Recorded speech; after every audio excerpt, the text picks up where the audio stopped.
is the Celebrity Afterlife Report podcast.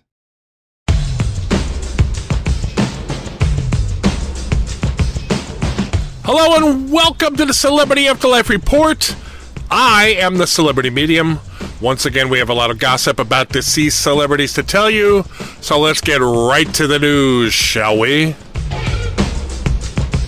You know, with all the crazy feuds and arguing that go on in next world celebrity circles, it's kind of nice when we have a happy story to report. So it is with a smile on my face that I tell you that it seems wedding bells will soon be ringing for Kurt Cobain and Anna Nicole Smith. I told you a few weeks ago that Kurt had presented Anna Nicole with an engagement ring and that she had happily accepted his offer to marry.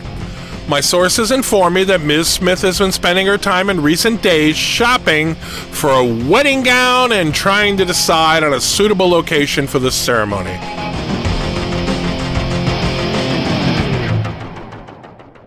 Now, of course, this wouldn't be a Celebrity Afterlife Report story without some controversy, now would it?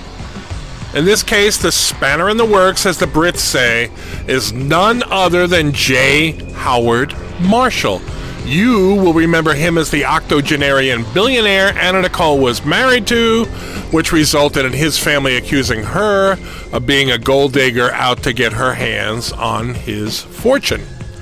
As soon as news of her engagement to the former Nirvana frontman hit the next world press, Marshall resurfaced, loudly proclaiming his undying love for Anna Nicole, even referring to her as his wife. Now, as has been explained to me, people in the afterlife are not bound by earthly plane wedding vows and are free to hook up with anyone they want.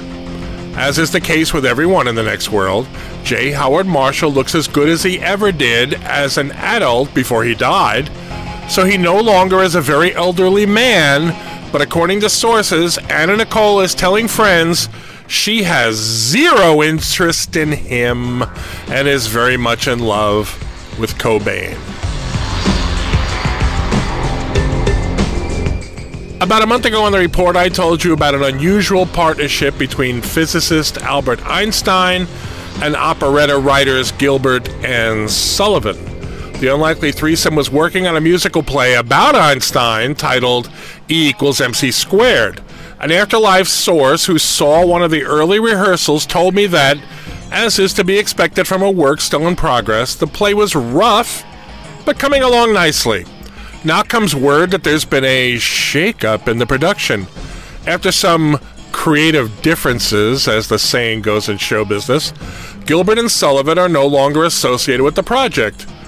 Most observers assume that the play was dead in the water, but we now know that that is not the case.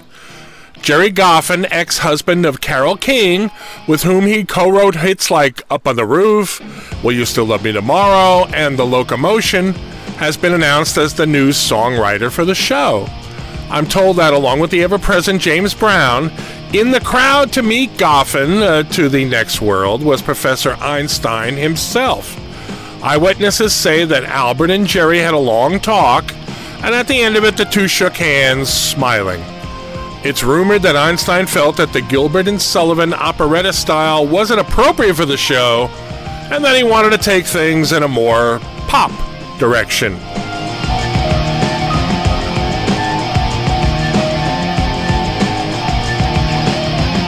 Bruce Lee was perhaps the most famous martial artist of all time when he was on the earthly plane. From playing Kato on the Green Hornet TV show to his many movies, his skill made him an athletic inspiration to millions. His son Brandon followed in his footsteps, eventually becoming a movie star in his own right. When the two were reunited in the next world, they dropped out of public view for some time. As I reported a month ago, they recently resurfaced as a tag team on the Afterlife professional wrestling circuit, calling themselves the Ninjas. In the squared circle, the Lees wear masks, so their true identity was unknown outside wrestling circles until I revealed it here on the report. I'm happy to be able to tell you that, according to one of my Next World sources, the Lees won the Afterlife Wrestling Federation tag team belts recently, at the next world equivalent of WrestleMania in front of a record crowd. Our congratulations go out to Bruce and Brandon Lee, a.k.a. the Ninjas.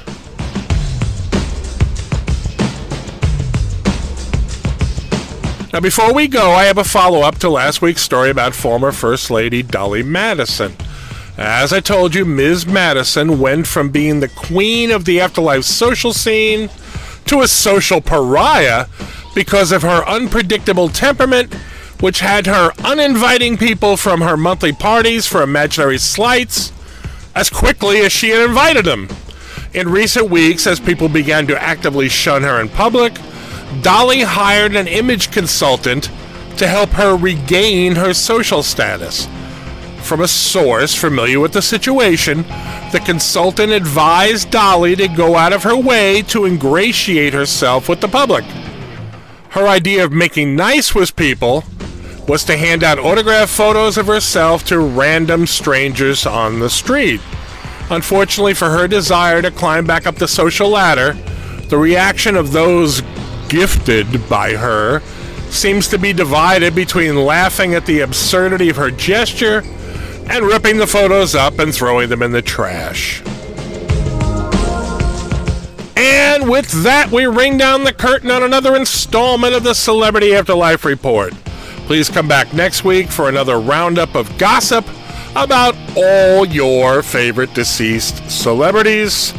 I am the Celebrity Medium. Thanks for listening.